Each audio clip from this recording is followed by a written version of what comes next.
Hello, everybody. Welcome to Devo Euchre. Today, we're going to be talking about simulators, and I want to go into some of the good and the bad about simulators, but I think it's mostly good, and give my opinions on some of it. Show a few hands that I think are pretty cool along the way. So let's jump into it. Okay, so here's the very first hand I ever posted on Reddit, and I think it's really cool because we're down 8 to 9 with a real chance to win the game right here. This is one of the best hands. I mean, it's awesome. It's a great hand. But is it great because we can call next and march, or is it great because we can stick the dealer and euchre them in any suit? And that's a tough decision. And this is where I think simulators are really at their best, because it can random generate hands to all the other seats and kind of try to get a feel for what would be the best. It's the human brain, I don't think can just see this and know, right? Like if you see this and you think you know, I think you're wrong. Most people said that we should call diamonds, but in fact, the simulator went through it and said that you're better off to pass. And in game, I passed, and I got the euchre and clubs. I just let the dealer made clubs. I led the right, and uh, we ended up getting the euchre. So in spots like this where it's not clear, I think it's great to just defer to a simulator, right? And most people are going to be on board with that, right? It's a happy decision. Which way are we going to win, right? And so I think most people are on board with that, and that's when simulators are at their very best. Here's what I absolutely love about a simulator. It's when we get a hand like this one. This was from my last video. I don't want to talk about the hand in particular. More so, I want to talk about the thought process behind it. When the simulator pumps out a hand that surprises us and it comes out as you should order this, then it's a race to understand why it says to order this, right? We don't want to just blindly accept what the simulator is telling us. It's at its very best when we see a hand like this and it's like, okay, this is why we should order it. And we have a discussion and we get to the bottom of it. And that's the best part. That's so cool. Okay, so here's a hand where I try to make a next loner and it blows up in my face really, really bad. I end up getting euchred. Partner quits, which is fine. If they can't see why that's a valid loner attempt, then I don't need them anyway, and I end up winning without them. So when partners leave like that, it doesn't bother me one bit.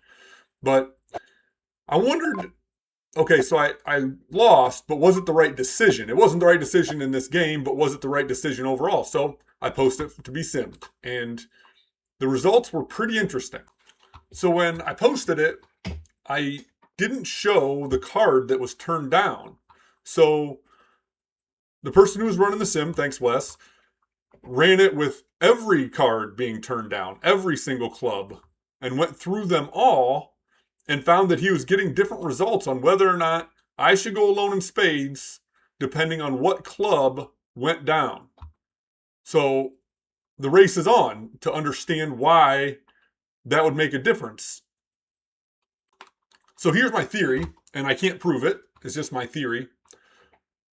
If the ace of clubs or king of clubs or even the queen of clubs were the turned down card, that means our opponents won't have that card in their hand. And that doesn't seem super significant, but if I could force the ace of clubs or the king of clubs into either of my opponent's hands right here, I would choose to do that because that's a card they would want to keep over a 10 of hearts, over a jack of hearts, over a queen of hearts, over all the hearts that stop my 9 from winning at the end. The ace of clubs, king of clubs, queen of clubs are all cards that I would want to have my opponents have. So it makes sense that if the ace of clubs is turned down, then that's one less card our opponents would want to keep and we shouldn't go alone. But if, say, the 10 of clubs was turned down and the ace of clubs and the king of clubs are still out in the wild, that's a card they might want to keep that would help my 9 of hearts to sneak through at the end. And so this is really cool because the simulator's not telling us what to do. It's pretty close. It's just giving us a result that forces us to think about it. And that's really when simulators are at their very best. Here's where the simulators are going to break down our community a little bit. So it's when we get a hand like this, and there's a depth to euchre that I think people have trouble understanding, and that's the defensive side of euchre and how important it is. And what do you do when you get a hand like this? You may face such a moment of crisis, and in that moment I hope you have a friend like I did. To plunge their hands into the filth, so that you can keep yours clean. So watch me get absolutely annihilated here. I'm going to put the wild boar's hand up in the top left, and I get destroyed, euchred badly.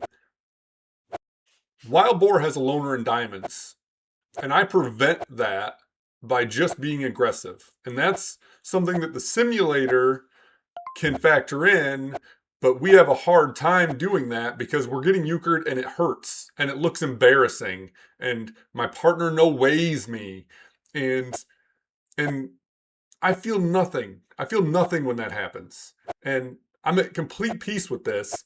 And this game really shows why the simulator can be right and everyone can be wrong.